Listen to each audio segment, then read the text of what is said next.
3D video editing. जहां भी देखो आजकल हर तरफ 3D वीडियो एडिटिंग या फिर मोशन ग्राफिक्स की डिमांड है। हर दूसरा बंदा ईमान गादी या अली अब्दाल जैसे मोशन ग्राफिक्स सीखना चाहता है, या ट्यूब संसाई की जैसी एडिटिंग करना चाहता है, या टेक जेल ब्रेक की तरह अलाइट मोशन पर कामयाब होना चाहता है। लेकिन आखिर इसकी इतनी डिमांड क्यों बढ़ रही है? तो उसको समझने के लिए आपको समझना पड़ेगा कि 2025 में जहां बहुत सारे बिजनेस और जॉब डूब रहे हैं, वहीं पर एक बिजनेस ऐसा भी है जिसकी डिमांड हद से ज्यादा बढ़ चुकी है, और वो है वीडियो एडिटिंग। अगर आपकी वीडियो में अच्छे लेवल की वीडियो एडिटिंग नहीं है तो आपकी वीडियो पर अच्छे व्यूज आना ऑलमोस्ट इम्पॉसिबल है।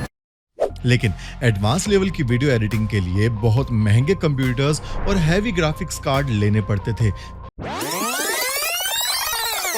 जॉन बनेगा डॉन, जॉन बनेगा डॉन। आखिर जॉन कैसे बनेगा डॉन जब जॉन के पास पीसी ही नहीं? तो 3D एडिटिंग कैसे करूंगा मैं? अरे जॉन भाई, परेशान मत हो। कभी सोचा है एक सिंपल सा स्मार्टफोन और फ्री ऐप और आप एडिट की दुनिया के बादशाह बन सकते हो? कौन जॉन बनेगा बादशाह या फिर बनेगा डॉन? अरे जॉन भाई, मेरी बात तो सुनो। ये वीडियो उन लोगों के लिए है जो कहते हैं कि मेरे पास पीसी नहीं है, आखिर मैं एडिटिंग कैसे करूं? भाई, पीसी का जमाना तो चला गया। आज स्मार्टफोन ही आपका फुल फ्लैट स्टूडियो बन चुका है, और सबसे बड़ी बात तो ये है कि ये स्टूडियो के सुपरस्टार और सुपर वीडियो एडिटर सिर्फ तुम ही हो। मैं हूं आपका दोस्त थ्राइव ट्यूबर, और आज की वीडियो के अंदर मैं आपके लिए एक रोड मैप लाया हूं, जिसके अंदर मैं आपको बताऊंगा कि 3D एडिटिंग किस तरह से की जा सकती है, नल ऑब्जेक्ट क्या होता है, XYZ एक्सिस क्या होते हैं, पैरेलैक्स के इफेक्ट क्या होते हैं, और रियल वर्ल्ड एग्जांपल्स के साथ आपको ऐसी चीज बताऊंगा जो आपका दिमाग खोल के रख देगी। यही नहीं, बल्कि इस वीडियो को एंड तक जरूर देखना, क्योंकि वीडियो में कहीं पर भी मैं तुम्हें एक बहुत बड़ा गिफ्ट भी देने वाला हूं, जो कि तुम्हारे बहुत काम आएगा। 3D वीडियो एडिटिंग को समझने से पहले कुछ बेसिक लेवल की चीजें समझनी पड़ेंगी, जैसे कि की फ्रेमिंग। मैं इसको बड़े अच्छे तरीके से एक्सप्लेन कर देता हूं। जब भी हम अपनी टाइमलाइन के अंदर किसी भी तरह का इमेज, वीडियो या फिर म्यूजिक को ऐड करते हैं, तो की फ्रेम की मदद से हम उसके अंदर अपनी मनचाही चीजों को चेंज कर सकते हैं, जैसे कि किसी वीडियो का कलर चेंज करना, किसी म्यूजिक की वॉल्यूम को लो या फिर हाई करना, या फिर किसी भी इमेज के अंदर एक जगह से लेकर दूसरी जगह पे मूवमेंट, रोटेशन या कुछ भी करना। लेकिन अगर आप भी की फ्रेमिंग को डिटेल से सीखना और समझना चाहते हो, तो इस वक्त आपके सामने मेरा एक वीडियो शो हो रहा है, इसको जाकर देखिए, या फिर ऊपर आई बटन में भी आपको वीडियो मिल जाएगी, और नीचे डिस्क्रिप्शन में भी की फ्रेमिंग का डिटेल से बताया हुआ एक ट्यूटोरियल, उसका लिंक मैं आपको दे दूंगा, ताकि आपका यहाँ पर टाइम वेस्ट ना हो। की फ्रेम समझ लेने के बाद आपको ये समझना पड़ेगा कि 3D कैमरा बिहेव कैसे करता है। पहले तो इसके अंदर तीन चीजें होती हैं, एक X, एक Y और एक Z एक्सिस। X का मतलब होता है राइट से लेफ्ट मूव करना, और Y का मतलब होता है ऊपर से लेके नीचे की तरफ, या नीचे से लेकर ऊपर की तरफ मूव करना, और Z एक्सिस का मतलब होता है बहुत दूर ले जाना या फिर बहुत करीब लेकर आना। 3D कैमरा वर्क कैसे करता है, इसको और भी अच्छे तरीके से समझ लें। जब भी आप किसी एयरपोर्ट पर जाते हो, वहां पर सामने एक प्लेन को देखते हो, तो वो साइज में बहुत बड़ा दिखता है, और आप उसको राइट, लेफ्ट, अप, डाउन या किसी भी एंगल से देख सकते हो। तो जहां से भी देखोगे वो एक बड़ा और विशालकाय प्लेन दिखेगा। लेकिन वही प्लेन अगर हवा में उड़ता है और जितना भी दूर जाता है, तो वो उतना ही आपको छोटा दिखेगा। जैसे कि हम यहाँ पे एग्जांपल ले लेते हैं बोइंग 777 की, जिसकी लेंथ तकरीबन 242 फीट एंड 4 इंच होती है। लेकिन वही प्लेन अगर हवा में उड़ेगा, तो जमीन पर खड़े होकर देखने पर ये हमें जस्ट 1 इंच या फिर 2 इंच का नजर आता है। ये सिर्फ इसलिए होता है कि Z एक्सिस का डिफरेंस आ जाता है। जब तक वो प्लेन हमारी आंखों के सामने और करीब होता है, तो उसका Z एक्सिस हमारे करीब होता है, और जैसे ही वो प्लेन हवा में उड़ता है, तो उसकी हमसे दूरी होने पर वो हमें छोटा दिखता है। बिल्कुल यही कॉन्सेप्ट आता है 3D कैमरा के अंदर। लेकिन 3D कैमरा के अंदर थोड़ा सा पर्सपेक्टिव चेंज हो जाता है। जब आप ऑब्जेक्ट्स को अलग अलग डिस्टेंस पे लगाते हैं, और जब भी आप जूम इन या जूम आउट यानी कि Z एक्सिस की वैल्यूज को प्लस या माइनस करते हो, तो चीजें जरूर जूम इन या जूम आउट होती हैं, लेकिन उनके बैकग्राउंड की डिटेल्स अलग होती हैं, और इसी तरह से क्रिएट होता है पैरेलैक्स इफेक्ट। पैरेलैक्स इफेक्ट के अंदर करीब की चीजें बहुत ज्यादा फास्ट मूव करती हैं और दूर की चीजें काफी ज्यादा स्लो मूव करती हैं। एग्जाम्पल के तौर पे मैं आपको समझाता हूँ कि अगर आपने कभी ट्रेन के अंदर ट्रैवल किया हो तो अगर आप ट्रेन में किसी माउंटेन्स को देखते हो, यानी कि आप किसी ऐसी जगह से गुजरते हो ट्रेन में जहां पर आपको दूर बड़े बड़े माउंटेन्स दिखते हैं, तो जो दूर के माउंटेन्स होते हैं वो स्लो मूव होते हुए नजर आते हैं, लेकिन वहीं पर आपकी ट्रेन के पास जो करीब ऑब्जेक्ट होते हैं जैसे कि ट्रीज या कुछ भी XYZ, तो वो चीजें आपको बहुत ही ज्यादा फास्ट मूव होती हुई दिखती हैं। दैट्स वाई ट्रेन के अंदर सफर करना यानी कि उसके ऊपर ट्रैवल करना काफी लोगों को पसंद आता है और ये एक फैसिनेटिंग जर्नी भी होती है। अगर आपने भी कभी ट्रेन के अंदर ट्रैवल किया है और इस तरह के कोई भी दृश्य देखे हैं तो कमेंट सेक्शन में अपनी जर्नी के बारे में जरूर शेयर करें। इसके बाद हम बात करते हैं आपके 3D कैमरा के अंदर फोकस एडजस्टमेंट के बारे में। अभी तक मैंने किसी भी क्रिएटर को इसके ऊपर ज्यादा बात करते हुए नहीं देखा, वो भी अलाइट मोशन के ऊपर। फोकस एडजस्टमेंट आखिर होता क्या है?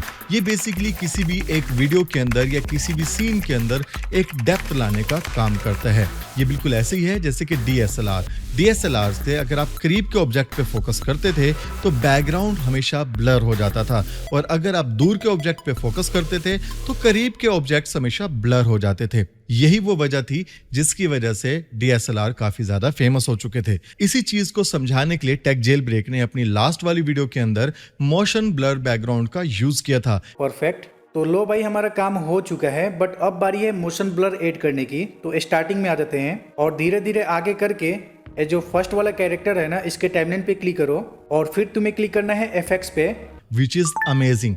लेकिन सेम चीज को आप 3D कैमरा के अंदर बिल्ट इन फोकस एडजस्टमेंट के जरिए भी कर सकते हैं।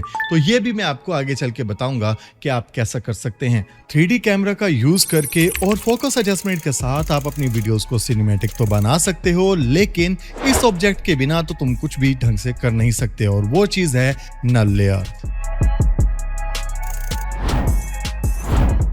नल लेयर एक ऐसी चीज है जो कि एक सीक्रेट इंग्रेडिएंट का काम करता है आपकी 3D वीडियो एडिटिंग के अंदर। नल लेयर बिल्कुल एक मैनेजमेंट टूल की तरह होती है जो कि आपकी बाकी लेयर्स को मैनेज करने का काम करती है। इसको एक एग्जांपल के साथ समझते हैं। मान लें कि आपने एक 4 इमेजेस अपने स्क्रीन पर लिए और आप उनको अलग अलग तरह से मूव करना चाह रहे थे, यानी कि 0 सेकंड से लेकर और 2 सेकंड तक आप अपनी सारी लेयर्स को एक साथ स्क्रीन आउट से स्क्रीन इन करना चाह रहे हैं, यानी कि स्क्रीन के बाहर से स्क्रीन के अंदर लाना चाह रहे हैं। तो आपको हर एक लेयर के ऊपर अलग अलग की फ्रेम देना पड़ेगा, लेकिन वो तो आप कर ही लोगे। उसके बाद अगर आपको बीच में कोई एडजस्टमेंट्स करनी पड़े तो अगेन से आपको आगे वाले की फ्रेम्स को डिलीट करना पड़ेगा और पीछे नए की फ्रेम डालने पड़ेंगे। तो ये एक काफी ज्यादा एक हैवी टास्क हो जाता है और सम टाइम इसके अंदर काफी ज्यादा मिस्टेक्स भी हो जाती हैं। यहीं पर एंट्री होती है नल लेयर की। नल लेयर अगर आप ऊपर एक लगाते हो तो ये just like a parent layer होती है, और उसके बाद आप लाइट मोशन के अंदर जाने के बाद किसी भी लेयर को नल लेयर के साथ सिलेक्ट करते हैं। तो सिलेक्ट करने के बाद जो भी आप की फ्रेम या कोई भी एक्शन आप नल लेयर पे लेंगे तो वो उन सारी कनेक्टेड लेयर्स पर भी सेम एक्शन उसी तरह से होगा। अगर आपने नल लेयर को अच्छे से मास्टर कर लिया तो ये आपको बहुत ही डिटेल से और हाई लेवल का वीडियो एडिटर बना सकता है। अगर आप नल लेयर के ऊपर एक अलग से डेडिकेटेड वीडियो चाहते हो तो नीचे कमेंट्स में लिख दो नल लेयर और मैं बना दूंगा नल लेयर के ऊपर एक अलग से डेडिकेटेड वीडियो। लेकिन अभी हम चलते हैं इन सारी चीजों को हम जाके बनाते हैं लाइट मोशन के अंदर, और तब तक आप इस वीडियो को लाइक और चैनल को सब्सक्राइब कर दो क्योंकि बहुत मेहनत लगती है और ये वीडियो सिर्फ आपके लिए बनती है। तो चलते हैं अपनी स्क्रीन के अंदर। हम आ चुके हैं अपने आईपैड के अंदर। डोंट यू वरी, आईपैड और मोबाइल की एडिटिंग ऑलमोस्ट सेम होती है, इसलिए आपने घबराना नहीं है। सबसे पहले हमें यहाँ पे कुछ फाइल्स चाहिए जिनको हम एडिट करेंगे और 3D एडिटिंग सीखेंगे। तो वो सारी फाइल्स मैंने एक ड्राइव में अपलोड कर दी हैं जो कि आपके सामने इस वक्त मैं दिखा रहा हूँ। इस ड्राइव के अंदर एक फोल्डर है थ्राइवट्यूबर 3D एडिटिंग के नाम से, और इसके अंदर आपको XML फाइल्स भी मिल जाएंगी और साथ में वो सारे मटेरियल्स मिल जाएंगे प्रैक्टिस करने के जो कि मैंने यूज किए हैं। साथ में इनके जो लास्ट फाइनल आउटपुट्स हैं वो भी आपको मिल जाएंगे। तो चलते हैं अपने अलाइट मोशन के अंदर, और अलाइट मोशन के अंदर हम यहाँ पर आपको ऑन करके दिखा रहे हैं कि टैबलेट के अंदर कुछ ऐसा दिखता है। आईपैड के अंदर प्लस पे क्लिक करेंगे और इसके बाद अब हमारे पास 16:9 का रेशो आ रहा है। आप चाहें तो ये ले सकते हैं। इसके बाद हमारे सामने आ रहा है 9:16 का, यानी कि शॉर्ट्स या रील के लिए। इसके बाद हमारे पास है 4.5 का, यानी कि ये आपके फेसबुक के लिए होता है। उसके बाद हमारे पास 1.1 यानी कि स्क्वायर के अंदर है फ्रेम, और उसके बाद 4.3 है, यानी कि ये भी एडवर्टाइजमेंट फ्रेंडली है, या फिर आप कस्टमाइज भी कर सकते हैं, लेकिन हम 16:9 लेते हैं, यानी कि यूट्यूब का लॉन्ग फॉर्मेट। इसके बाद आपके पास रेजोल्यूशन है जो कि 1080p या आप 4K 2K आप कुछ भी रखना चाहें रख सकते हैं, लेकिन most of the time 1080p he use किया जाता है। इसके बाद फ्रेम रेट 30 FPS सही रहेगा, और इसके बाद बैकग्राउंड जो है वो आपके पास light grey, white, green, blue या भी ट्रांसपेरेंट आप रख सकते हैं। तो क्रिएट न्यू प्रोजेक्ट करते हैं फ्रॉम स्क्रैच, और ये आपके सामने इंटरफेस है। आपने परेशान नहीं होना, मोबाइल के अंदर ये ऑप्शन नीचे होते हैं, स्क्रीन ऊपर होता है, इसमें ऑप्शन राइट साइड पे होते हैं, स्क्रीन ऊपर रहता है। अब हम अपने मीडिया पे क्लिक करते हैं और यहाँ से हम कुछ PNGs ऐड कर लेते हैं। जैसे कि आप देख सकते हैं कुछ PNGs और बैकग्राउंड वगैरह सब यहाँ पे मौजूद है। तो मैं पहले एक बैकग्राउंड को सिलेक्ट करता हूँ, इसको प्रेस करके रखता हूँ। इसके बाद अब मैं एक सोल्जर को ऐड करता हूँ। अब इस सोल्जर्स के आगे एक छोटा सा मिट्टी का टुकड़ा वो लगाऊंगा, तो उसको ऐड कर लेता हूँ। उसके बाद इस सोल्जर को ऐड करूंगा जो कि बच्चा हाथ में उठाया हुआ, और एक कैमरा। इन सबको सिलेक्ट करने के बाद जो पहला ऊपर ऑप्शन हमें मिलता है ताकि सारी लेयर्स एक लाइन के अंदर लग जाएं, इसको मैं प्लस पे ओके करता हूँ, और ये सारी लेयर्स एक जगह पर जमा हो चुकी हैं। अगर हम चेक करते हैं तो इस वक्त हमारा ये एनिमेशन जो है, टाइमलाइन की जो ड्यूरेशन है, ये सिर्फ 2 सेकंड है, लेकिन मुझे इसको थोड़ा सा बढ़ाना होगा। लेकिन उससे पहले मैं ऑब्जेक्ट पे क्लिक करूंगा और यहाँ पर अपना एक 3D कैमरा पहले से ही ऐड कर लूंगा। तो चलते हैं ऑब्जेक्ट पे, और यहाँ से हमारे पास 3D कैमरा है और इसको हम ऐड कर लेते हैं। तो हमारा कैमरा ऐड होने के बाद अब हम इसको ड्रैग करेंगे आगे की तरफ, और तकरीबन 6 सेकंड का हम अपनी टाइमलाइन की ड्यूरेशन बनाएंगे। और 6 सेकंड की टाइमलाइन ड्यूरेशन बनाने के बाद आप देखें नीचे कि हमारी बाकी जो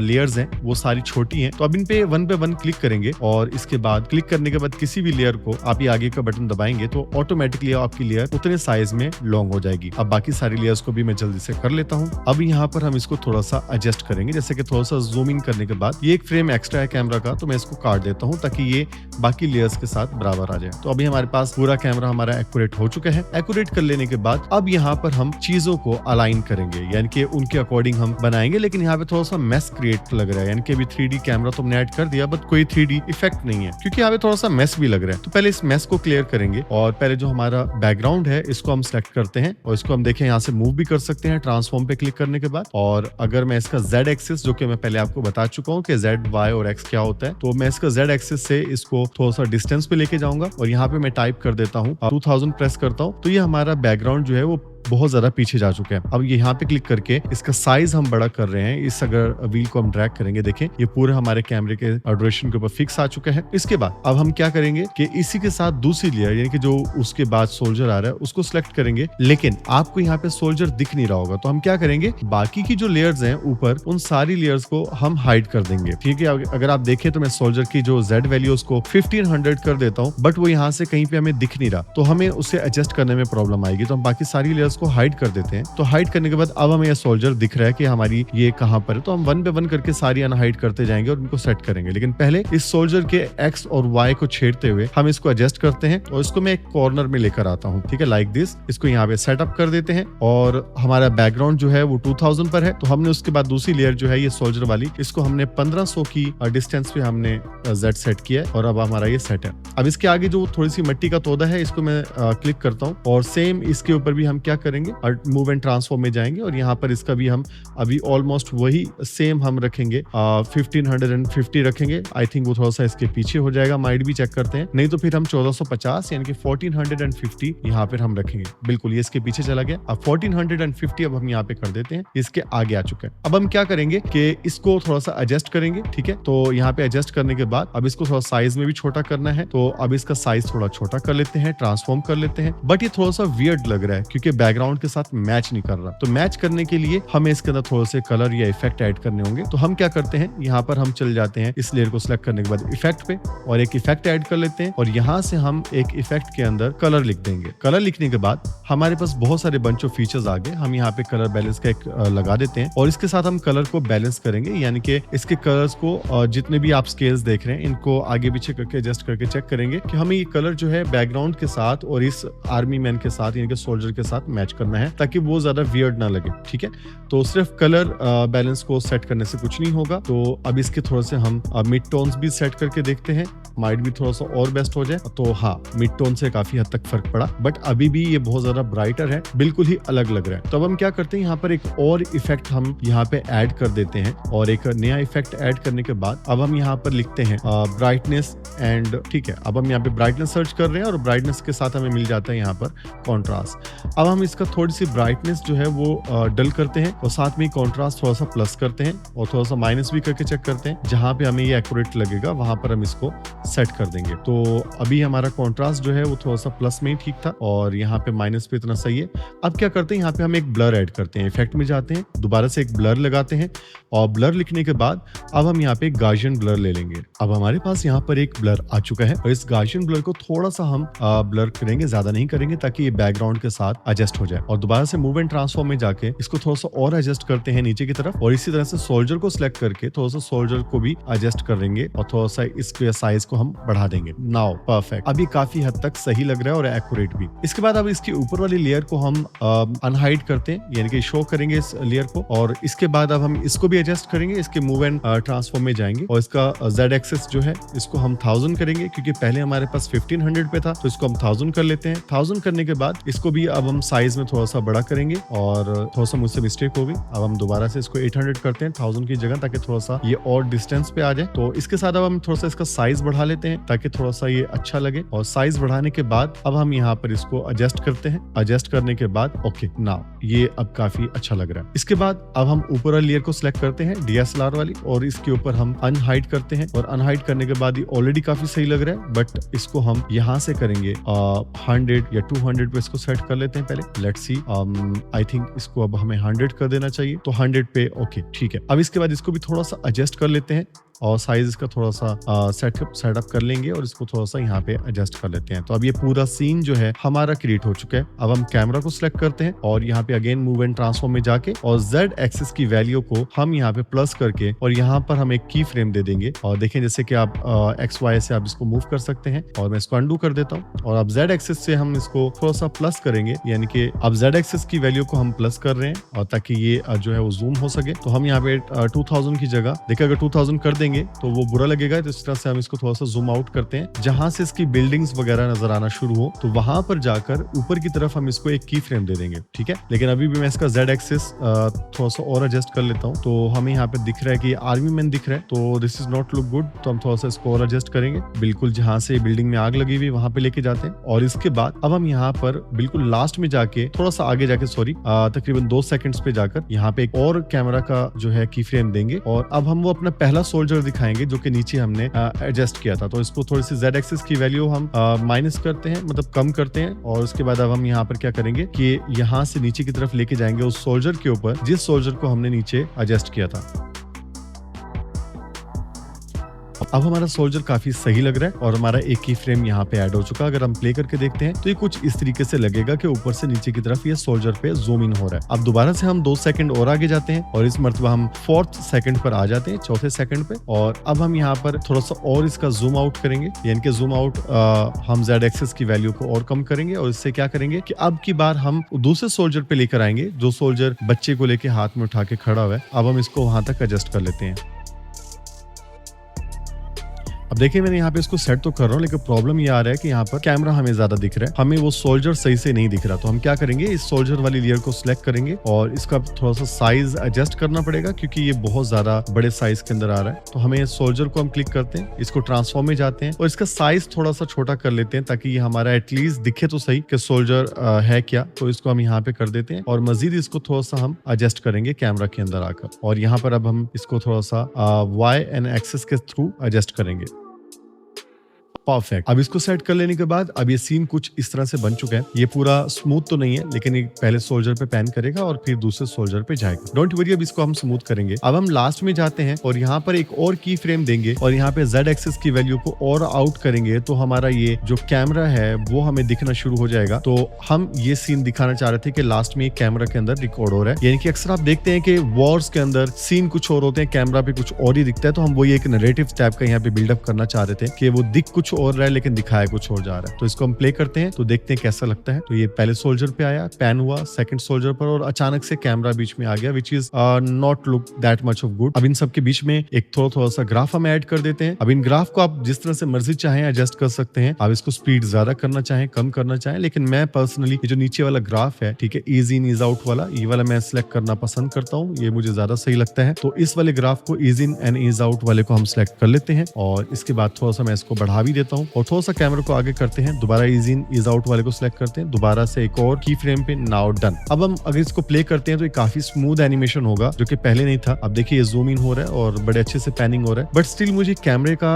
एनिमेशन लास्ट वाला थोड़ा सा अच्छा नहीं लग रहा। तो हम इस कैमरा को सिलेक्ट करके मूव एंड ट्रांसफॉर्म पे जाते हैं और इसका थोड़ा सा साइज हमें एडजस्ट करना पड़ेगा बिकॉज ये काफी सही नहीं लग रहा। तो मैं क्या करता हूँ, इसका साइज थोड़ा सा एडजस्ट करता हूँ, इसको ट्रांसफॉर्म में जाते हैं, थोड़ा सा इसको साइज कम करते हैं। बट अगर आप देखें तो नीचे सोल्जर्स के टांगे नजर नहीं आ रही, अनफॉर्चुनेटली वो कटा हुआ है। तो हम इसको थोड़ा नीचे कर देते हैं ताकि वो सोल्जर के ऊपर ओवरलैप भी ना करे और हमारा वो सोल्जर भी अच्छे से नजर आए और ये कैमरा भी। Now I think it's perfect. अब ये एनिमेशन मुझे काफी सही लग रहा है। अब इसी के साथ मैं एक मीडिया में जाता हूँ और यहाँ पे एक ओवरले लगा देता हूँ क्योंकि ये सब अच्छा तो लग रहा है बट उतना अच्छा नहीं लग रहा। तो इस ओवरले को मैंने यहाँ पे लगा दिया है और अगर आप देखेंगे तो ये ओवरले बिल्कुल एकदम ऊपर लग चुका है। लेकिन पहले हम इसको एडजस्ट करेंगे, इसकी जो एक्स्ट्रा लेंथ है उसको कट करेंगे, कैमरा के नीचे लेकर आते हैं और इसके बाद हम इसकी जो एक्स्ट्रा लेंथ है उसको हम काट लेते हैं और एडजस्ट करेंगे यहाँ पर लास्ट फ्रेम पे लाकर और यहाँ पे ऊपर लेयर पे क्लिक करके ये आगे का बटन प्रेस कर दिया और ये सारी कट गई। नाउ बाकी लेयर्स को भी इसी तरह से बराबर कर लेते हैं कैमरा के क्योंकि वो सब थोड़ी सी आउट हो रही हैं। Now that's great. Okay, camera थोड़ी सी एक फ्रेम एक्स्ट्रा हो गया तो कैमरा को भी एडजस्ट कर लेते हैं एक frame. Okay, now everything is good. But अभी हमारी जो एडजस्टमेंट लेयर हमने लगाई है एक ओवरले वो ऊपर दिख रही है। अब इसको सिलेक्ट कर लेते हैं, मूव एंड ट्रांसफॉर्म पे जाकर इसको हम पहले सेंट्राइज करते हैं, उसके बाद इसको हम एक्सपेंड करेंगे और पूरे फ्रेम पे लेकर आएंगे। इसका हम ट्रांसफॉर्मेशन हम बड़ा करते हैं।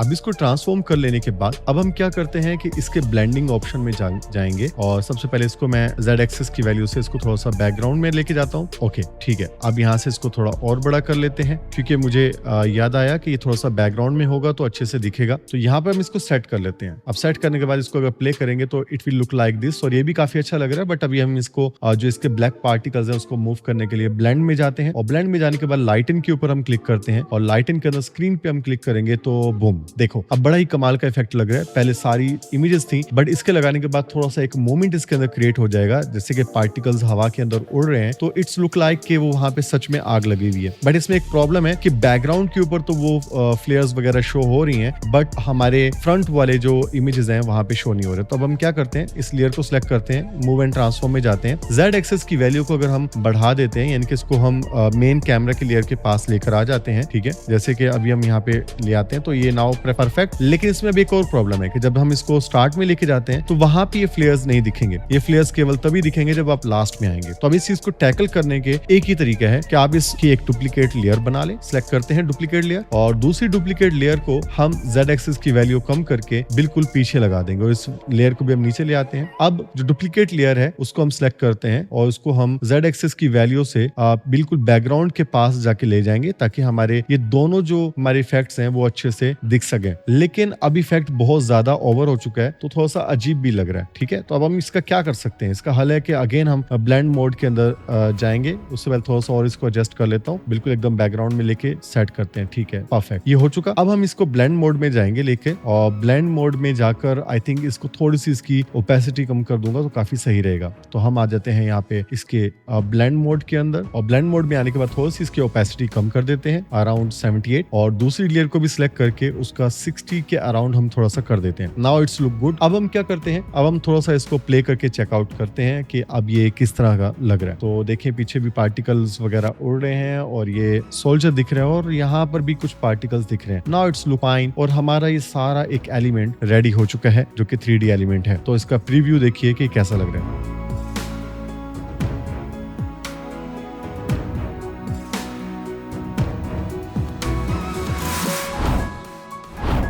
अब हम सीखेंगे किस तरह से फोकस एडजस्टमेंट को मास्टर किया जा सकता है या फोकस एडजस्टमेंट क्या होता है। इसको सीखने के लिए हम अपने ड्राइव के अंदर कुछ एसेट्स को डाउनलोड करेंगे और ये ड्राइव का लिंक आपको डिस्क्रिप्शन में मिल जाएगा। लेकिन ये सारे ग्रीन स्क्रीन हैं जिसके अंदर मूविंग ऑब्जेक्ट्स और कैरेक्टर्स हैं। अगर आप भी सीखना चाहते हैं कि ये कैसे बनते हैं तो कॉमेंट सेक्शन में बता दो। तो चलते हैं लाइट मोशन में, यहाँ पे प्लस पे क्लिक करते हैं और एक और प्रोजेक्ट को बना लेते हैं। ये सारी सेटिंग्स दोबारा नहीं बताऊंगा क्योंकि पहले हमने डिस्कस कर ली है। हम जाते हैं मीडिया में और मीडिया में जाने के बाद आपके सामने इस वक्त काफी ग्रीन स्क्रीन यहाँ पर दिख दिख रही है और ये एक हमारा बैकग्राउंड है, इसको हम सिलेक्ट करते हैं। इसके बाद 1 to 1 करके सारे ही हम कैरेक्टर्स को सिलेक्ट करते हैं जो मैंने ग्रीन स्क्रीन पे ऊपर बनाए हुए हैं। ये सारे मूवेबल ऑब्जेक्ट्स हैं, यानी कि सारी PNGs को हमने मूवेबल बनाया हुआ है। तो अगर आप सीखना चाहते हैं कि कैसे बनते हैं इस तरह के कैरेक्टर्स ग्रीन स्क्रीन के ऊपर, तो आप मुझे कमेंट सेक्शन में जरूर बताइए। तो इन सारी जो हमारी लेयर्स हैं इनको 6 सेकंड पे जाके हम सबको ट्रिम कर देते हैं। तो क्योंकि अब 6 सेकंड से ज्यादा बड़ा effect banana I don't think so कि वो सेंस बनाएगा यहाँ पे, तो मैं सबको कट कर लेता हूँ ये बटन दबाकर। तो एक एक लेयर को सिलेक्ट करते जाएंगे और ये आगे का बटन दबा देंगे, तो इससे क्या होगा कि आगे की सारी लेयर कट जाएगी। इन लेयर्स को काट लेने के बाद और सबको बराबर करने के बाद एज यूजुअल जैसे हमने पहले किया था सेम अभी भी वही करेंगे कि यहाँ पे एक कैमरा हम ऐड करेंगे। हम जाते हैं ऑब्जेक्ट में, वहां से हम कैमरा ऐड करते हैं और इस कैमरे की लेयर को हम बराबर कर लेते हैं और बराबर करने के बाद यहाँ पर अब हम कैमरा अपना ऑन कर देंगे। लेकिन ये कैमरा हमने लेयर बराबर कर दी और इसी के साथ हम अपनी कैमरे को ऑन कर देते हैं। और अब ऑन करने के बाद बारी है इन सारी लेयर्स को 1 by 1 करके एडजस्ट करने की। बैकग्राउंड को सिलेक्ट करते हैं और यहाँ पर हम इसको 4000 दे देंगे, काफी दूर कर देंगे और इसी की तरह ट्रांसफॉर्म पे क्लिक करके इसका साइज बड़ा कर लेंगे जैसे कि हमने पिछले इफेक्ट में भी किया था। लेकिन यहाँ पे ट्विस्ट एंड टर्न आएगा जब हम ग्रीन स्क्रीन रिमूव करेंगे और अपना फोकस एडजस्टमेंट को यूज करेंगे, तो बने रहिएगा। तो ये हमने इसको एडजस्ट कर लिया पूरी स्क्रीन के ऊपर। अब हम क्या करते हैं 1 by 1 करके सारी लेयर्स को ऑफ करते हैं जैसे हमने पहले किया था और इस आर्मी वाली लेयर को हम क्लिक करते हैं, इफेक्ट्स में जाएंगे और इफेक्ट्स में जाकर हम इसके ऊपर एक ग्रीन स्क्रीन रिमूवल इफेक्ट लगाएंगे ताकि इसका ग्रीन स्क्रीन जो है वो हम रिमूव कर सकें और उसके बाद ही हम इसके ऊपर कोई काम करेंगे। तो हम जाते हैं इफेक्ट में, ऐड इफेक्ट करते हैं और यहाँ पे आपको क्रोमा की करके एक इफेक्ट मिल जाता है, इसको आप अप्लाई करेंगे और ये ग्रीन आपको कलर मिल रहा है, आप इससे इसका कलर रिमूव कर सकते हैं। अगर ग्रीन स्क्रीन की जगह किसी के अंदर ब्लू स्क्रीन लगा हुआ है तो उसको भी आप इसी तरीके से रिमूव करेंगे कलर को एडजस्ट करके। तो मैं यहाँ पे इसका कलर ग्रीन सेलेक्ट कर लेता हूँ और अब इसके बाद इसको हम थोड़ा सा थ्रेशोल्ड को बढ़ा देते हैं, साथ में ही इसका फेदर जो है वो भी थोड़ा सा प्लस माइनस करके चेक करेंगे जहाँ पे हमें ये बेस्ट पॉसिबल लगता है। इसके बाद अब हम इसकी जो Z वैल्यू है उसको कम करते हैं और उसको 3500 करते हैं क्योंकि बैकग्राउंड 4000 पर है, तो इसको 3500 पे करते हैं। अब Z एक्सिस की वैल्यूज को छेड़कर हम इसको एडजस्ट करके इसकी एक लोकेशन सेट करते हैं। अब इसके बाद ट्रांसफॉर्म के अंदर इसका साइज भी थोड़ा छोटा कर लेता हूँ ताकि थोड़ा सा रियलिस्टिक सा फील हो। अब इसके बाद इस बंदे को इस ग्राउंड के अंदर सेट कर देते हैं। सेट करने के बाद अब यहाँ पर हम एक और लेयर को भी लेकर आएंगे, पहले उससे पहले इसको एक अच्छी तरह से एडजस्ट कर लेते हैं। अब ऊपर वाली लेयर को हमने अंडू कर दिया, यानी कि उसको जो हमने हाइड किया था वो अनचेक कर दिया। अब इसके बाद इसके अंदर भी सेम हम ग्रीन स्क्रीन का इफेक्ट लगाएंगे और इसको भी एडजस्ट कर लेंगे। न सिर्फ ये बल्कि सारी जितनी भी लेयर्स हैं सबको 1 to 1 सेम मेथड से हम इफेक्ट लगाएंगे, क्रोमा की लगाएंगे और सबको हम बैकग्राउंड रिमूव करके और पहले हम 3500 पे लगाइए लेयर, फिर हम 3000 पे लगाएंगे, फिर 2500 पे लगाएंगे, फिर 2000 पे लगाएंगे। इस तरह से सबके अंदर हम 500 का जो है वो गैप देंगे। तो मैं जल्दी से इन सब चीजों को परफॉर्म कर लेता हूँ ताकि आपका टाइम वेस्ट ना हो। अब मैंने यहाँ पर सारी लेयर्स को सेट कर दिया है, एज यू कैन सी। अब ये लेयर सेट है। अब इन लेयर्स को सेट करने के बाद हमें कैमरा को मूवमेंट देना पड़ेगा। जैसे कि आप देख सकते हैं मैं यहाँ पर कैमरा को अगर मूवमेंट देता हूँ लाइक 4000 पे करता हूँ तो बहुत ज्यादा जूम इन हो जाएगा, तो इसलिए इसको 3500 कर देते हैं तो भी ये काफी ज्यादा जूम इन लग रहा है। तो इसको अब मैनुअली थोड़ा सा ऑपरेट करते हैं। अब इसको मैनुअली ऑपरेट करने के बाद थोड़ा सा नीचे अपने पहले कैरेक्टर पे लेकर आते हैं जो कि ये आर्मी मैन था। तो जैसे ही मैं इसको ज्यादा जूम इन कर रहा हूँ तो जूम इन के बाद मुझे ये एहसास हो रहा है कि इसकी ग्रीन स्क्रीन भी अच्छे से एडजस्टेड नहीं है, तो हम इसकी ग्रीन स्क्रीन भी जरूर पहले एडजस्ट कर लेंगे। इफेक्ट में जाएंगे और थोड़ा सा इसका थ्रेशोल्ड ग्रीन स्क्रीन का और बढ़ाएंगे और इसके साथ इसका फेदर जो है वो हम थोड़ा सा बढ़ा देंगे ताकि ये ग्रीन स्क्रीन हमें ना नजर आए, क्योंकि ग्रीन स्क्रीन नजर आना एक अनप्रोफेशनल रीजन होता है। अब यहाँ पे कैमरा के ऊपर हम यहाँ पर एक की फ्रेम सेट कर देते हैं और की फ्रेम सेट करने के बाद यहाँ से हमारा सीन स्टार्ट होगा। अब आप चाहें तो स्टार्ट से एंड तक एक ही की फ्रेम से पैन करके आप ये कर सकते हो, बट मैं एक एक कैरेक्टर के लिए अलग अलग पैनिंग दूंगा। तो अब यहाँ पर दूसरा मैं की फ्रेम सेट कर रहा हूँ और उसके लिए मैं Z एक्सिस की वैल्यू को और ज्यादा करीब करूंगा, यानी कि दूर करूंगा और इसके बाद मैं अपने सेकंड कैरेक्टर पे अपना जूम लेकर आऊंगा। और यहाँ पर अब मैं क्या करता हूँ कि इसकी भी अगर हम ग्रीन स्क्रीन देखते हैं तो एक्यूरेट नहीं है, तो पहले इसकी ग्रीन स्क्रीन हम फिक्स कर लेते हैं सेम, और इसके अंदर भी वही थ्रेशोल्ड हम थोड़ा सा बढ़ा देंगे और साथ में इसका जो फेदर है वो भी थोड़ा सा बढ़ाएंगे ताकि ग्रीन स्क्रीन बिल्कुल नजर ना आए। अब इसके बाद हम क्या करेंगे कि मूव एंड ट्रांसफॉर्म के अंदर अब देखेंगे तो ये कुछ इस तरीके से दिख रहा है हमें, ठीक है। ये हमारा पहला की फ्रेम है जो अच्छे से एक्ट कर रहा है। अब 2 सेकंड और हम आगे जाते हैं, 1 सेकंड और आगे जाते हैं। एवरी सेकंड पे हमारा एक एक की फ्रेम लगेगा और अब हम इसको और ज्यादा माइनस करते हैं और इसके साथ ही हम अपने सेकंड कैरेक्टर पर अपना कैमरा जो है वो पैन करते हैं और पैन करने के बाद इसको एडजस्ट कर लेंगे।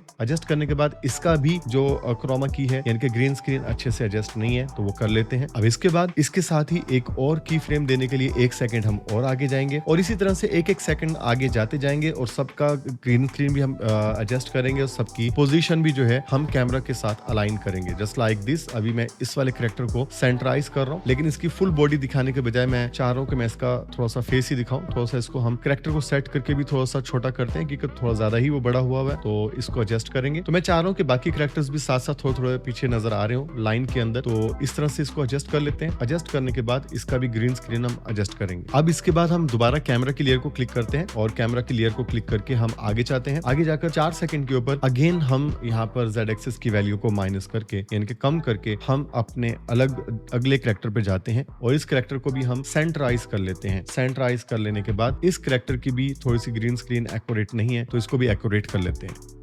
अब ये कर लेने के बाद दोबारा से हम 5वें सेकंड पे जाएंगे और 5वें सेकंड पे जाके हमारे जो लास्ट कैरेक्टर है उस पे जाके अपना कैमरा फोकस करेंगे। बट इस पूरे सिनेरियो के अंदर मेरी एक चीज की बहुत ज्यादा ख्याल रखा जा रहा है कि जो मेरा पहला कैरेक्टर है वो भी यहाँ पे दिखता रहे और लास्ट वाला कैरेक्टर भी दिखता रहे। उसका सिर्फ रीजन ये है कि जब हम अपने बाकी ऑब्जेक्ट्स को डिफोकस करेंगे तो ऑटोमेटिकली हमारा पहला जो ऑब्जेक्ट होगा या कैरेक्टर होगा वो फोकस में आएगा, लेकिन बाकी सारे डिफोकस हो जाएंगे। तो इसको थोड़ा सा जूम आउट करते हैं, यानी कि इसकी Z एक्सिस की वैल्यूज को कम करते हैं यहाँ पे लाके। और अब नाउ अगर आप देखें तो मेरा जो लास्ट वाला कैरेक्टर है वो भी दिख रहा है और जो मेरा पहले वाला कैरेक्टर है वो भी इसके अंदर दिख रहा है। तो ये तो बेसिक सा एक एनिमेशन है जो कि हम अपना बनाते सीखते आ रहे हैं। जो हमने पहले में हमने सीखा था, जो सेकंड में सीख रहे हैं, तो ये सारे नॉर्मल है, ये तो कोई भी कर सकता है। लेकिन अब बारी आती है इन सब के अंदर ब्लर को ऐड करने की, लेकिन उससे पहले इसको थोड़ा सा एडजस्ट कर लेते हैं। अभी एनिमेशन स्मूथ भी नहीं है तो इसको थोड़ा सा स्मूथ भी कर लेते हैं। मूव एंड ट्रांसफॉर्म पे जाएंगे एंड इसके सारे एनिमेशन को थोड़ा सा स्मूथ आउट कर लेते हैं और सबके बीच में ये ग्राफ्स जो है इज इन और इज आउट का ये ग्राफ जो है उस सब के अंदर ऐड कर लेते हैं। बहुत ही सिंपल तरीका है। मूव एंड ट्रांसफॉर्म में जाके जितने भी की फ्रेम लगे उनके सेंटर में जाके आप ग्राफ पे क्लिक करेंगे और ग्राफ को इज इन इज आउट कर दोगे तो ये अब देखिए एनिमेशन काफी ज्यादा स्मूथ हो चुका है और बड़ा ही एक कमाल का ये एनिमेशन लग रहा है। लेकिन इसी एनिमेशन के अंदर अब हम यहाँ पर लगाएंगे अपना ब्लर इफेक्ट। अभी हमारा सारा रेडी हो चुका। अब हम कैमरा ऑप्शन में जाएंगे और यही है वो मैजिक। अब कैमरा ऑप्शन में जाने के बाद आपको देखिए फॉग का ऑप्शन भी मिल रहा है, लेकिन इसको हम अभी डिस्कस नहीं करेंगे। इसके अंदर हम फोकस एडजस्टमेंट पे सिर्फ क्लिक करते हैं तो देखें सारा बैकग्राउंड ब्लर हो रहा है, बीच का एक कैरेक्टर ही सारा सिर्फ एडजस्टमेंट्स पे आ रहा है। यहाँ पे आप देखें तो आप फोकस डिस्टेंस जो है इसको भी कम ज्यादा कर सकते हैं और ये चीज डिसाइड करेगा कि आपका कौन सा कैमरे के अंदर जो ऑब्जेक्ट है या कैरेक्टर है कितने डिस्टेंस पे क्या फोकस में आएगा। तो अभी देखें मैंने अपने लास्ट वाले कैरेक्टर को जो है वो फोकस में रखा हुआ है। अगर मैं इसको माइनस करता हूं तो वो सेंटर वाला कैरेक्टर फोकस में आ रहा है। अब देखें वो निंजा फोकस में आ रहा है, अब वो पीछे काउबॉय आ रहा है। इसी तरह से अब पीछे लास्ट वाला बंदा फोकस में आ रहा है। जितना डिस्टेंस आप बढ़ाएंगे उतना पीछे वाला फोकस में आएगा, जितना डिस्टेंस कम करेंगे उतना क्लोज ऑब्जेक्ट वाला या क्लोज कैरेक्टर जो है वो आपके फोकस में आ जाएंगे। तो ये है इसका तरीका। अब इसका सबसे आसान तरीका ये भी है कि आप स्टार्टिंग से लेके लास्ट में एक जो है वो की फ्रेम ऐड कर दें तो भी हो जाएगा। बट मैं इसको मैनुअली करना चाहता हूँ, एक एक कैरेक्टर के ऊपर अलग अलग फोकस एडजस्ट करना चाहता हूँ। तो मैं पहले पे आ जाता हूँ, यहाँ पर मैं इसको फोकस एडजस्ट कर लेता हूँ स्टार्टिंग में और मैं चाहता हूँ कि यहाँ पे मेरा जो ये कैरेक्टर है आर्मी वाला ये फोकस में रहे। तो इसके बाद अगर हम मूव करते हैं तो देखें सबके क्योंकि डिस्टेंस थोड़े से अलग है तो यहाँ पर ये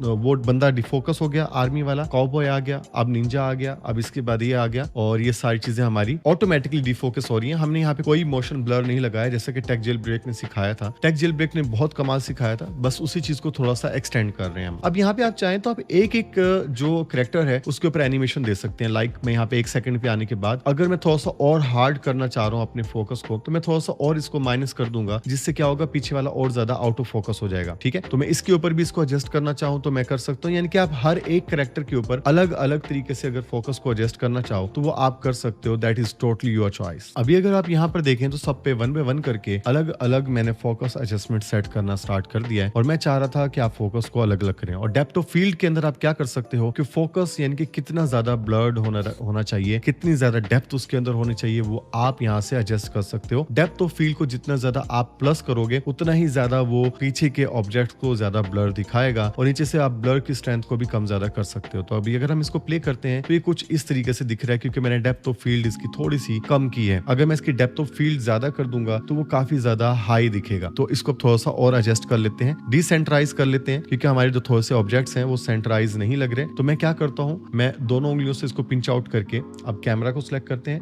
मूव एंड ट्रांसफॉर्म में जाते हैं और मूव एंड ट्रांसफॉर्म में जो थोड़े से हमारे ऑब्जेक्ट्स जो हैं ये थोड़े से सेंटर से हट चुके हैं तो इनको हम रीसेंटर कर लेते हैं।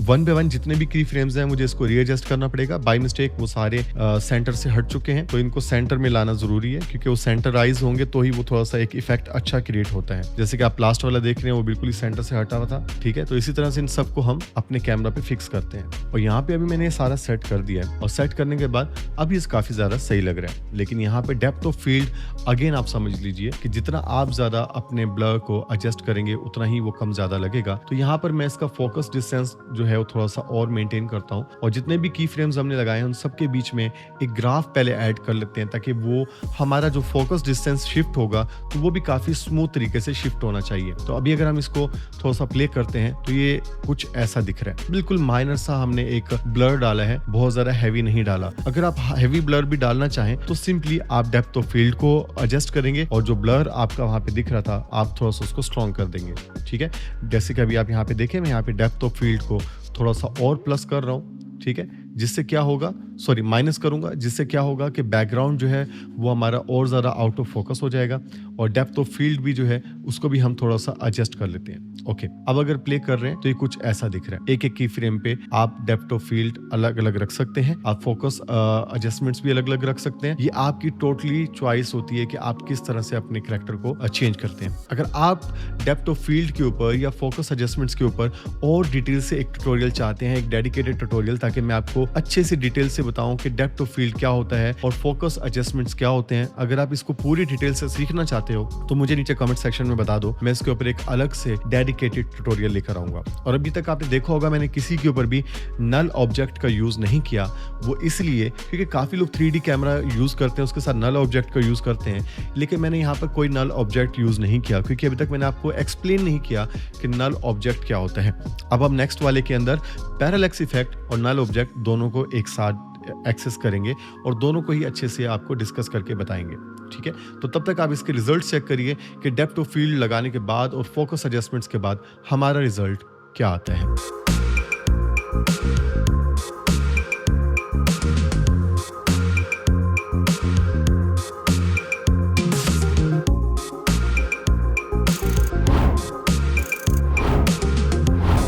हम आ चुके हैं अपने अलाइट मोशन के अंदर और प्लस पे क्लिक करेंगे, यहाँ से एक प्रोजेक्ट को बना लेते हैं। और अब मैं आपको बता दूं कि हम यहाँ पर थोड़ा सा कॉम्प्लेक्स काम करने वाले हैं। लाइक एक तो हम पैरेलैक्स इफेक्ट बनाएंगे, साथ में ही हम इसके अंदर नल लेयर भी समझेंगे एक साथ। और पैरेलैक्स थोड़ा सा आपको डिफिकल्ट लग सकता है, बट ट्रस्ट मी, अगर आपने इसको अच्छे से समझ लिया, आप वीडियो एडिटिंग के अंदर एक बहुत कॉम्प्लेक्स चीज सीखने वाले हो। अब इस पैरेलैक्स इफेक्ट बनाने के लिए आपको सारा मटेरियल उस फोल्डर में मिल जाएगा। सबसे पहले हम ये बैकग्राउंड सेलेक्ट करते हैं, उसके बाद ये वाला माउंटेन, और उसके बाद ये क्लाउड्स को सेट करता हूँ, साथ में ही एक और माउंटेन को सिलेक्ट करते हैं, फिर दूसरे क्लाउड को भी सेट कर लेते हैं। इसके बाद ये रोड को सिलेक्ट करता हूँ, और रोड के बाद कुछ ट्रीज को सिलेक्ट करते हैं, और फिर ये बाइक, और इन सबको हम ओके कर देते हैं। अच्छा, बाइक सिलेक्ट नहीं हुई, तो ये सारे हमने यहाँ पर अपनी लेयर लेकर आ चुके हैं। अभी सारे बड़े ही मैस लग रहे होंगे, लेकिन सबको एज यूजुअल सबको ऑफ करेंगे, वन बाय वन करके पहले एक को सेट करेंगे। तो पहले हम यहाँ पर अपना बैकग्राउंड सेट करेंगे, लेकिन उससे पहले हम इसकी टाइम की ड्यूरेशन सेट करते हैं, और इसको भी 6 सेकंड पे ही लेकर जाऊंगा, जैसे कि हम अपने सारे इफेक्ट्स को लेके जा रहे हैं। और इस तरह से बाकी सारी लेयर्स को भी जल्दी से बराबर कर लेता हूँ। लेयर्स बराबर हो जाने के बाद अब यहाँ पर मैं इसको एडजस्ट कर लेता हूँ। ठीक है, अब इसके साथ हम क्या करेंगे, यहाँ पर एक ऑब्जेक्ट में जाएंगे और एज यूजुअल जैसे हम करते हैं यहाँ पे अपना एक कैमरा ऐड करेंगे, और कैमरा ऐड करने के बाद बाकी सारी चीजों को भी एडजस्ट करेंगे। तो यहाँ पर कैमरा ऐड करने से पहले मैं थोड़ा सा यहाँ पर इसके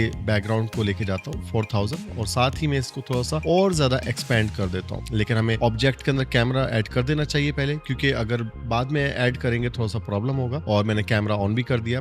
अब बैकग्राउंड को दोबारा से हम जो है ट्रांसफॉर्म पे क्लिक करके और इसको थोड़ा सा बड़ा कर लेते हैं। अब यहाँ पर क्या करते हैं, बैकग्राउंड हमारा थोड़ा सा बड़ा हो चुका है। ये सारा प्रोसीजर ऑलरेडी आप पहले 2 इफेक्ट्स के अंदर देख चुके हो। तो अब हम इसके बाद जो आगे करने वाले हैं वो थोड़ा सा कॉम्प्लेक्स लगेगा, but trust me worth it है। अब इस जो क्लाउड की लेयर है इसको भी ऑन कर लेते हैं। ये ट्रांसपेरेंट क्लाउड्स हैं। अब इन क्लाउड्स को हम क्या करेंगे कि इनको हम एडजस्ट करेंगे और इनकी मल्टीपल लेयर्स बनाएंगे, ताकि ये क्लाउड्स को हम चलता हुआ मूव होता हुआ दिखा सके। तो पहले तो मैं इसको छोटा कर लेता हूँ। लाइक हमने अपना बैकग्राउंड 4000 पे रखा था, इसे 3500 पे रखता हूँ। अब इन क्लाउड्स को मैं मूव कर रहा हूँ। अब प्रॉब्लम ये है कि अगर मैं क्लाउड्स यहाँ पे रखता हूँ तो एक जगह से दूसरी जगह मूव करने के लिए की फ्रेम तो देना पड़ेगा, लेकिन प्रॉब्लम ये है कि क्लाउड सिर्फ एक रहेगा। तो आसमान में बहुत सारे क्लाउड्स होते हैं, तो यहाँ पे क्लिक करके इसको हम एक डुप्लीकेट लेयर कर लेते हैं। एक सेकंड क्लाउड आ चुका है और इसको हम मूव एंड ट्रांसफॉर्म पे जाके थोड़ा सा एडजस्ट कर सकते हैं। ठीक है, जैसे कि इस क्लाउड को थोड़ा सा आगे कर लेता हूँ, और अभी भी ये स्काई हमारा फिल नहीं हुआ विद क्लाउड्स। तो हम क्या करेंगे, इसी लेयर को दोबारा सेलेक्ट करके डुप्लीकेट करेंगे अनटिल जब तक हम अपने क्लाउड से ये स्काई सारा फिल अप नहीं करते। तो मैं इसको 4 लेयर्स कॉपी करूंगा ताकि ये क्लाउड्स जो है वो सारे पूरे हो जाए। मैं एक और यहाँ से डुप्लीकेट ले लेता हूँ इस लेयर का, और एक और लेयर लेके और उस क्लाउड्स को भी मैं आगे एडजस्ट कर लेता हूँ। अब ये सारा मैंने कर लिया, 4 क्लाउड्स की लेयर ले ली। अब प्रॉब्लम ये है कि अगर मुझे इसको एनिमेशन बनाना है, एनिमेशन देना है, तो मुझे इन चारों लेयर्स पे अलग अलग की फ्रेमिंग देना पड़ेगा और अलग अलग इनको मूव करना पड़ेगा, जो कि एक थोड़ा सा डिफिकल्ट पैटर्न हो सकता है। सम टाइम हर एक लेयर के ऊपर बार की फ्रेमिंग देना थोड़ा सा आई डोंट थिंक सो कि एक अच्छा फैसला होगा। क्या करेंगे, इसका एक बेहतरीन तरीका है नल लेयर। अगर आप नल लेयर ऐड करते हैं तो नल लेयर जिसके ऊपर आप लगाते हैं उन सबको एक साथ मूव कर सकते हैं। तो हम ऑब्जेक्ट में जाके एक नल लेयर यहाँ पर ऐड कर लेते हैं। ये नल लेयर हमारा ऊपर आ चुका है। अब इस नल लेयर को हम यहाँ से उठाएंगे, ड्रैग करेंगे और ठीक नीचे वो जो 4 क्लाउड्स हैं उनके साथ लगाएंगे। बाय द वे आप नल लेयर के साथ 50 लेयर्स भी अटैच करना चाहें तो कर सकते हैं, बट अभी हम यहाँ पर हर एक लेयर जितनी जिसकी कॉपी बनेगी उन सारी कॉपीज को एक एक नल लेयर के साथ अटैच करते जाएंगे। जैसे कि अभी ये 4 क्लाउड्स की लेयर्स हैं, तो इन चारों क्लाउड्स को हम एक नल लेयर के साथ एडजस्ट कर देंगे, ताकि अगर हमें बाद में इसको मूव करना पड़े तो वो हमें बार बार इसको अलग अलग लेयर्स को मूव ना करना पड़े। तो यहाँ से हम ऊपर क्लिक करते हैं और यहाँ पर क्लिक करने के बाद हर एक लेयर को सिलेक्ट करके और ये वाला बटन प्रेस करेंगे और यहाँ से इनको इनके साथ एडजस्ट कर रहे हैं। अब देखिए मैं नल लेयर को अगर मूव कर रहा हूँ तो ये सारे के सारे जो क्लाउड्स हैं वो एक साथ मूव हो रहे हैं। ठीक है, इसी का फायदा होता है कि नल लेयर लगाने का, कि अगर मुझे चारों क्लाउड्स को मूव करना है तो सिर्फ नल लेयर को मूव करूंगा,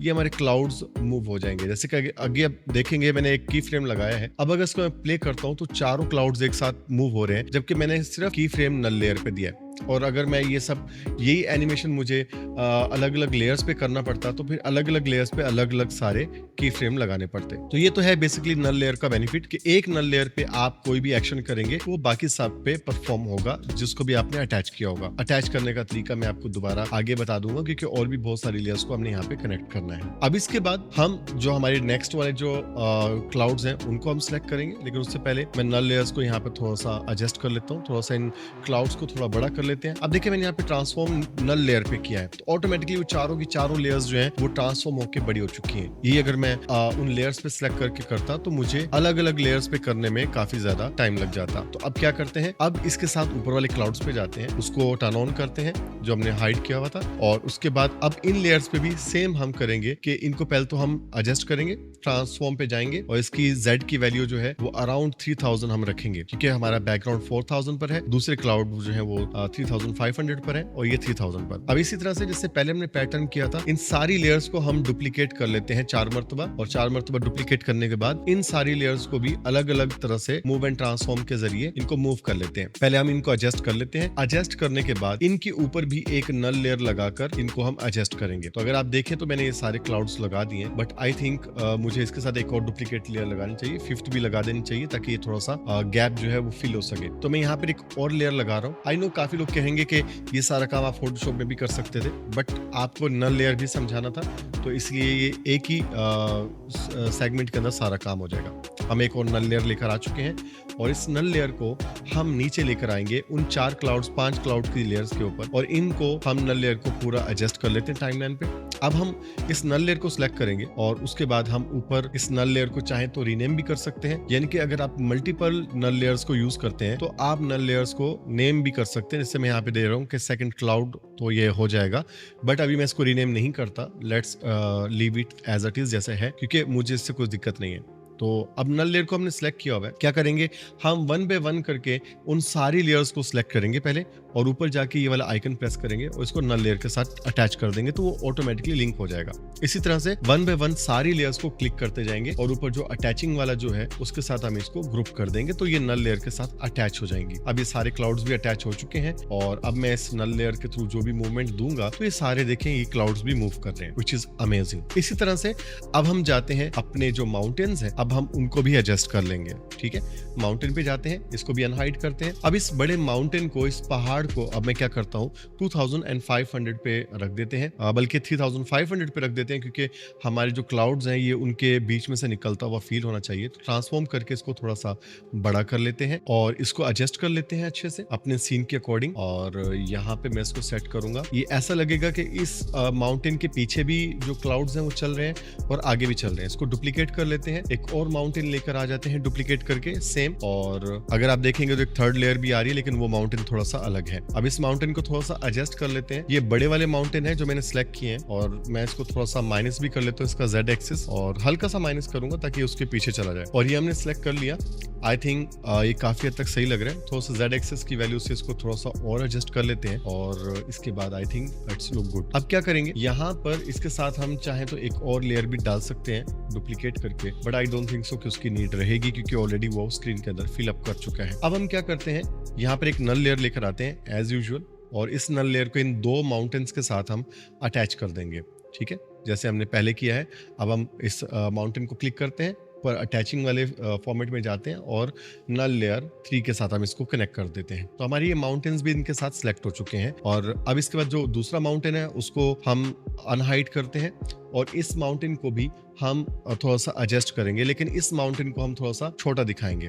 और उसके लिए सबसे पहले हम इसको 3000 की वैल्यू पे सेट करेंगे। पहले वाले माउंटेन हमारे जो थे वो 3500 पे थे और अब वाली Z एक्सिस की जो वैल्यू है उसको हमने 3000 किया। अब इसको थोड़ा सा एडजस्ट कर लेते हैं। ये माउंटेन थोड़ा सा छोटा भी है और थोड़ा सा करीब भी होगा, तो इसको यहाँ पे लगा देते हैं। अब इसको डुप्लीकेट लेयर करके एक और माउंटेन निकालेंगे और उस माउंटेन को और मजीद एडजस्ट कर लेते हैं और इसी तरह से एक और डुप्लीकेट लेयर ले लेते हैं और इसको भी एडजस्ट कर लेते हैं। ठीक है, अकॉर्डिंग टू द सीन। अब आपका जो भी हो सीन आप उसके हिसाब से बना सकते हो। आई नो थोड़ा सा प्रोसेस लेंथी है बट थोड़ा सा मजेदार है। अब एक और डुप्लीकेट लेयर लिया और इसको भी हम आगे एडजस्ट कर लेते हैं। तो ये काफी हद तक बड़ा कमाल लग रहा है। अगर आप देखें तो पीछे वाला जो माउंटेन है वो एक क्लाउड के आगे है, फिर उसके आगे एक और क्लाउड आ रहा है, फिर उसके आगे एक और माउंटेन है। तो पूरा की पूरी हम बेसिकली एक सीनरी टाइप का कुछ कर रहे हैं। तो अब हम यहाँ पर क्या करते हैं कि हमने अपने ट्रीज को ऑन कर दिया और यहाँ पे इन ट्रीज को भी हम 2500 की वैल्यू दे देते हैं और ताकि ये हमारे माउंटेन्स के आगे आए। बट इसको थोड़ा सा एडजस्ट भी कर लेते हैं। एडजस्ट करने के बाद अब हम यहाँ पे ये भी दिखाना चाह रहे हैं कि इन माउंटेन्स के अंदर आगे थोड़े से कुछ ट्रीज भी लगे हुए हैं, बट अनफॉर्चुनेटली मैं भूल गया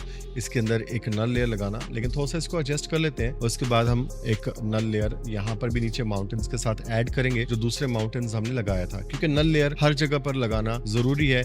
और अलग अलग लेयर्स के साथ अलग अलग नल लेयर्स इसलिए दे रहा हूँ ताकि अगर मुझे किसी को भी मूव करना हो तो फिर प्रॉब्लम ना हो। तो यहाँ पे हमने नल लेयर लगा लिया है और इस नल लेयर को हम नीचे लेकर आते हैं उन माउंटेन्स के पास और इसको हम वहां पे लगाएंगे। अगर आप अलग अलग नल लेयर्स को यूज नहीं करते और मैं एक ही नल लेयर के साथ सारी लेयर्स को कनेक्ट कर देता और बाद में अगर मुझे बीच में किसी भी माउंटेन्स को या किसी भी चीजों को छेड़ना होता तो वो एक प्रॉब्लम हो सकती थी। ठीक है, तो मान लीजिए कि अगर मुझे कहीं बीच में 4 जो माउंटेन्स है उनको छेड़ना था और मैं सब कुछ एक ही नल लेयर से कनेक्ट कर चुका होता तो मुझे एक एक करके सब कुछ छेड़ना पड़ता। लेकिन क्योंकि मैं सबके साथ अलग अलग नल लेयर्स लगा रहा हूँ तो इसलिए मुझे कोई दिक्कत नहीं आएगी। हाँ, लास्ट में यहाँ पे आप एक मेगा नल लेयर लगाकर उसको सबके साथ कनेक्ट कर सकते हो। अब इस नल लेयर के साथ भी हम ये सारे माउंटेन्स जो है वो लिंक कर देंगे। अब इन सारे माउंटेन्स को क्लिक करने के बाद अब हम इस जो ट्रीज की हमारे पास एक PNG है इसको भी डुप्लीकेट लेयर करते हैं और इसको भी एडजस्ट करेंगे जैसे कि हमने पहली लेयर्स को एडजस्ट किया है। लेकिन इसको कुछ इस तरीके से एडजस्ट करेंगे कि ये रियलिस्टिक से जो है वो ट्रीज लगे, एक ऐसा ना लगे कि अजीब सी सीनरी बन रही है। तो इस तरह से और डुप्लीकेट करते हैं और मजीद ट्रीज को हम एडजस्ट करते हैं और इसको थोड़ा स्क्रीन से बाहर भी निकालने के लिए हम जरूरत पड़ेगी तो निकाल देंगे, कोई इशू नहीं है। तो एक और लेयर ले लेते हैं डुप्लीकेट और इसको भी हम एडजस्ट कर देंगे अपनी सीन के साथ। नाउ अब देखो एक पूरा एक सीन लग रहा है, पीछे स्काई है, माउंटेन्स हैं, क्लाउड्स हैं और ट्रीज हैं। अब इसको भी हम एक नल लेयर लेकर और इसको भी कनेक्ट कर देते हैं ट्रीज के साथ ताकि ये ट्रीज सारे हमारे इस नल लेयर के साथ सिलेक्ट हो जाएं। बढ़िया, ठीक है। अब सारी लेयर्स पे क्लिक करेंगे एज यूजुअल और सबको नल लेयर के साथ क्लिक कर देंगे, नल लेयर 5 के साथ। अब इसी के साथ अगर आप देखें तो ये हमारा एक बहुत ही प्यारा सा सीन बन रहा है। ठीक है, अब हम क्या करेंगे, इन ट्रीज को हम सबके साथ कनेक्ट करने के बाद अब हम यहाँ पर क्या करेंगे कि यहाँ पर हम अपने रोड की जो PNG थी उसको अनचेक करेंगे और रोड को हम थोड़ा सा लेकर आते हैं। ये हमारा सरफेस है, रोड है, ग्राउंड है, जो भी कह लीजिए। अब मैं इसको थोड़ा सा Z एक्सिस की वैल्यू को एडजस्ट करूंगा, साथ में इस रोड को भी एडजस्ट करूंगा। तो Z एक्सिस की वैल्यू अराउंड हम यहाँ पे 2000 देंगे क्योंकि हमारा जो ट्रीज है वो 2500 पर है, ये उसके आगे आएगा तो हमने 2000 इस पे दे दिया। और इसके बाद एडजस्टमेंट में इसको नीचे लेकर आते हैं और ये काफी देखिए अभी अगर आप देखें तो ये रोड अगर मैं यहाँ पे लगाता हूँ या तो मुझे रोड को थोड़ा सा इसकी विड्थ कम करनी पड़ेगी, इसकी चौड़ाई कम करनी पड़ेगी, तो इसके लिए इसको छोटा करना पड़ेगा। या फिर देखेंगे तो पीछे से हमारे ट्रीज थोड़े छोटे लग रहे हैं, बट कोई इशू नहीं, पहले मैं इसको लगा लेता हूँ तो आपको समझ में आएगा। अभी माइट भी ऐसे कहने से आपको शायद समझ में ना आए। तो हम डुप्लीकेट लेयर ले लेते हैं इस रोड की और इस रोड की लेयर को हम आगे की तरफ लेकर आते हैं और इसके साथ मैच कर लेते हैं। इन लेयर्स को मैच कुछ इस तरीके से करना है कि ये रियलिस्टिक लगे, ना कि ऐसा लगे कि ये मतलब आपने किसी लेयर के ऊपर लेयर लगाई है। तो इसको बड़े अच्छे से आपको एडजस्ट करना है। अभी एडजस्ट हो जाने के बाद इसको एक डुप्लीकेट लेयर देते हैं और एक और लेयर लेकर आ जाएंगे और इसको भी एडजस्ट करेंगे। ठीक है, और इसी तरह से हम ये पूरे रोड की स्ट्रिप को कंप्लीट कर लेते हैं। अभी अगर आप देखें तो ये रोड की स्ट्रिप हमारी ऑलमोस्ट कंप्लीट हो चुकी है, लेकिन यहाँ पर एक प्रॉब्लम आ रहा है कि जो पीछे जो ट्रीज आ रहे हैं वो बहुत ज्यादा छोटे लग रहे हैं। अब अगर मैंने इन सबको किसी एक ही लेयर के साथ यानी कि एक नल लेयर के साथ कनेक्ट किया होता तो प्रॉब्लम ये होता कि अगर मैं नल लेयर से सब कुछ बड़ा करता तो सब कुछ बड़ा हो जाता, लेकिन हमें यहाँ पे सिर्फ ट्रीज बड़े करने थे, तो हम ट्रीज को अलग अलग करके छेड़ना पड़ता। लेकिन क्योंकि मैंने सबके लिए अलग से एक नल लेयर लगाया था, तो इसलिए मुझे ज्यादा दिक्कत नहीं होगी। अब एक और नल लेयर लेते हैं, पहले इस रोड को कनेक्ट कर लेते हैं। इस रोड के लिए हम इस नल लेयर को थोड़ा सा नीचे लेकर आएंगे और इस रोड की सारी लेयर्स को हम कनेक्ट करेंगे जैसे कि हम करते आ रहे हैं। तो मैं इसको थोड़ा सा स्किप कर देता हूँ, थोड़ा सा फास्ट कर देता हूँ इस पार्ट को, ताकि आपका टाइम वेस्ट ना हो। अब ये सारी लेयर्स हमने सिलेक्ट कर ली हैं। अब आप देखिए, ये मैं तभी कह रहा था कि हमें अलग अलग लेयर्स के साथ अलग अलग नल लेयर्स को अटैच करना पड़ता है। तो अब अगर मैं यहाँ पे ट्रीज को देखे 1 बाय 1 करके आगे पीछे करता हूँ, ठीक है, तो काफी ज्यादा अटपटा हो जाएगा और एक एक को अलग से एडजस्ट करना पड़ेगा। लेकिन क्योंकि मैंने हर एक ग्रुप के साथ अलग अलग नल लेयर लगाया है, अब अगर मैं इस नल लेयर के थ्रू इसको एडजस्ट कर रहा हूँ, तो देखिए सारी लेयर्स जितनी भी ट्रीज की थी वो सारी एक साथ मूव हुई, तो मेरे लिए काफी सीन को एडजस्ट करना इजी हो गया। ठीक है, अब इसी के साथ मैं चाह रहा हूँ कि इन सारी ट्रीज को एक मर्तबा और कॉपी करके इनको इस रोड के इस साइड भी लेकर आऊं। तो उसके लिए अब तरीकाकार क्या होगा, मुझे इन सारी लेयर्स को कॉपी करना पड़ेगा या फिर मीडिया में जाके एक और जो है वो ट्री का लेयर लाना पड़ेगा। लेकिन उससे पहले हम यहाँ पे बाइक लेकर आ जाते हैं और इस बाइक को हम एडजस्ट कर लेते हैं। ठीक है, और इसकी भी हम लेयर का साइज जो है वो बड़ा कर लेंगे। लेकिन उससे पहले मैं इसकी जो वैल्यू है वो 2000 दूंगा। अब आप बोलेंगे कि हमने हर दफा 500 की वैल्यू कम की है, लेकिन इस दफा रोड के साथ हमने इसकी वैल्यू सेम दी है। उसका रीजन ये है कि रोड के ऊपर हम इसको चलता हुआ दिखाएंगे, तो इसकी वैल्यू और रोड की वैल्यू सेम होना जरूरी है। तो हम बाइक को एडजस्ट कर लेते हैं। एडजस्ट करने के बाद इस बाइक को हम रोड के ऊपर एडजस्ट कर लेते हैं स्टार्टिंग के अंदर, क्योंकि हम इसको एनिमेशन देना है चलते हुए का, मूव होने का, तो इसलिए हम इसको लेयर के एंड पे ले जाते हैं और स्टार्टिंग में हम इस लेयर को बिल्कुल स्टार्ट में हम दिखाएंगे। ठीक है, और इसके साथ हमें कोई नल लेयर अटैच करने की नीड नहीं है, क्योंकि बाइक की लेयर सिंगल ही है और इसके साथ हम और लेयर कॉपी नहीं करेंगे, क्योंकि हमें और बाइक्स यहाँ पे डालनी नहीं है। हाँ, अगर हम अलग अलग ऑब्जेक्ट डालते तो माइट भी हमें तब इसको डालने की नीड पड़ती। अब मैं यहाँ पर एक ट्रीज की लेयर लेकर आ जाता हूँ। अब मैं मीडिया में आ चुका हूँ और मीडिया के अंदर उस ट्रीज वाली लेयर को दोबारा से सिलेक्ट करके प्लस पे क्लिक करते हैं और इसको भी हम पूरी टाइमलाइन पे एडजस्ट करेंगे। एडजस्ट करने के बाद इसको बाइक के ऊपर वाली लेयर पे हम लेकर आ जाते हैं एडजस्ट करके। ठीक है, और अब हम क्या करेंगे, इस लेयर के साइज को हम पहले Z एक्सिस की वैल्यू को 1500 करेंगे, क्योंकि इसको रोड की इस तरफ हमने दिखाना है, इनके रोड के आगे दिखाना है। तो इसको हम पहले एडजस्ट कर लेते हैं और देखिए ये अब हमारे रोड और बाइक के बिल्कुल आगे आ रहा है। ठीक है, थोड़ा सा रियलिस्टिक हम इसको अप्रोच देना चाह रहे हैं, तो दैट्स व्हाई हम ये सारी चीजें ऐड कर रहे हैं। ठीक है, तो इसके साथ अब हम क्या करेंगे, इसको हम 1000 कर लेते हैं ताकि थोड़ा सा और करीब हो जाए, या फिर माइट बी 500, ताकि इसको हम थोड़ा सा स्क्रीन के और ज्यादा क्लोजर हम इसको लाना चाह रहे हैं, ताकि स्क्रीन के आसपास हो। क्योंकि पैरेलैक्स इफेक्ट के अंदर कॉन्सेप्ट यही होता है कि बैकग्राउंड की चीजें फास्ट और जो करीब की चीजें होती हैं वो थोड़ा स्लो मूव करती हैं। तो जितना ये स्क्रीन के करीब होगा ये वाले ट्रीज, उतना फास्ट मूव होंगे एज कम्पेयर टू बैक वाले ट्रीज के। अब इसको हम एडजस्ट कर लेते हैं। एडजस्ट करने के बाद हम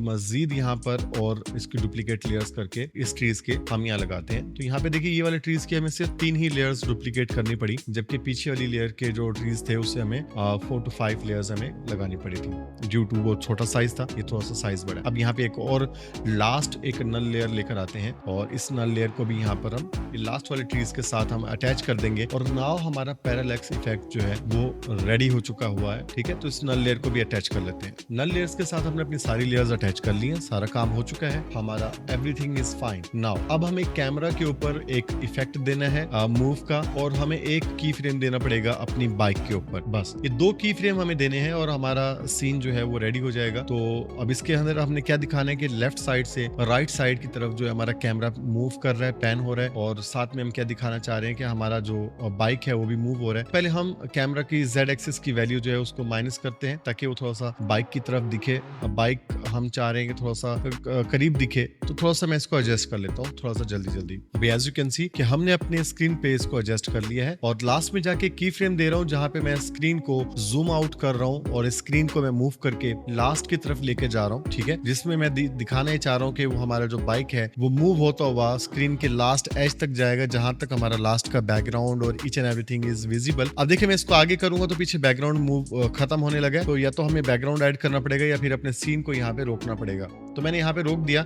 अगर आपको और लंबी बाइक काफी देर तक एनिमेशन चलाना था तो मैं इसको क्या कर सकता था कि इसको और भी ज्यादा आगे स्ट्रिप बनाता। तो अब देखें हमारा कैमरा मूव हो रहा है लेकिन बाइक मूव नहीं हो रही, तो हम बाइक को यहाँ पर क्या करेंगे, थोड़ा सा और पीछे करेंगे और यहाँ पे इसको एक की फ्रेम दे देंगे और लास्ट में जाके हम क्या करेंगे, एक और की फ्रेम ऐड करेंगे। बिल्कुल एकदम लास्ट में जाते हैं, देखिए हमारी बाइक वहीं पे रुकी हुई है, लास्ट में आ चुके हैं और यहाँ पर आने के बाद अब अपनी बाइक को आगे की तरफ मूव कर रहे हैं, बिल्कुल एकदम लास्ट में लेके अपनी बाइक जाएंगे। तो जिससे क्या होगा कि बाइक हमें मूव होती हुई दिखेगी कि स्टार्टिंग से लास्ट एज की तरफ ये मूव हो रही है। और इवन अगर आप चाहें तो इसके अंदर और भी कुछ लेयर्स ऐड करके इस बाइक के जो व्हील्स हैं उसको भी घूमता हुआ दिखा सकते हैं। बट आई होप आप समझ गए होंगे सारा कॉन्सेप्ट। तो अब देखें हमारे ये एक बढ़िया सा एक इफेक्ट जो है वो रेडी हो चुका है, जिसमें हमारी बाइक जो है वो स्टार्ट से लेके एंड तक मूव होती हुई जा रही है। तो ये था हमारा एक पैरेलैक्स इफेक्ट जो हमने की फ्रेम्स के साथ बनाया है, साथ में हमने नल लेयर्स को भी ऐड किया है। तो ये काफ़ी इस तरह के मेहनत से सीन बनते हैं। और अगर आप चाहो तो इस तरह की सीन्स को फोटोशॉप के अंदर पहले डिज़ाइन कर सकते हो, यानी कि जितने भी क्लाउड्स है वो एक लाइन में लगा दें, जितने भी ट्रीज़ हैं वो एक लाइन में लगा दें और फिर आप यहाँ पर लेकर आएँ, आपको नल लेयर्स की भी ज़रूरत नहीं पड़ेगी। बट उसमें ये प्रॉब्लम हो जाती है कि अगर आप फोटोशॉप से बनाकर लेकर आते हो सारी लेयर्स, तो उसमें दिक्कत ये आती है कि आपको अगर इन लेयर्स को बाद में एडजस्ट करना होता है, ऊपर नीचे करना होता है, तो आप नहीं कर पाते। तो मैं अभी ये अपने जो की फ्रेम्स लगाए हैं इनको मैंने स्मूथ करने के लिए ईजी नीज आउट का एक ऑप्शन दे दिया है। और अब देखें तो हमारा ये जो इफेक्ट है बहुत ही कमाल लग रहा है। तो इसको मैं अभी आपको बड़ी स्क्रीन पे भी दिखा देता हूँ, तो आप देख के मुझे बताइए कि ये आपका जो हमने इफेक्ट बनाया है पैरेलैक्स इफेक्ट, तो आपको कैसा लगा। अगर आपको नल लेयर को और ज़्यादा डिटेल में और ज़्यादा एडवांस लेवल पे सीखना है तो मुझे कमेंट सेक्शन में लिख दीजिए नल लेयर ट्यूटोरियल, तो मैं इसके ऊपर एक डेडिकेटेड ट्यूटोरियल लेकर आ जाऊँगा और मैं नल लेयर को और भी ज़्यादा वास्ट तरीके से सिखाऊंगा। तो अभी देखिए आप इस प्रीव्यू कि ये हमने एडिटिंग किस तरह की है, तो आपको पसंद आया तो बताएं।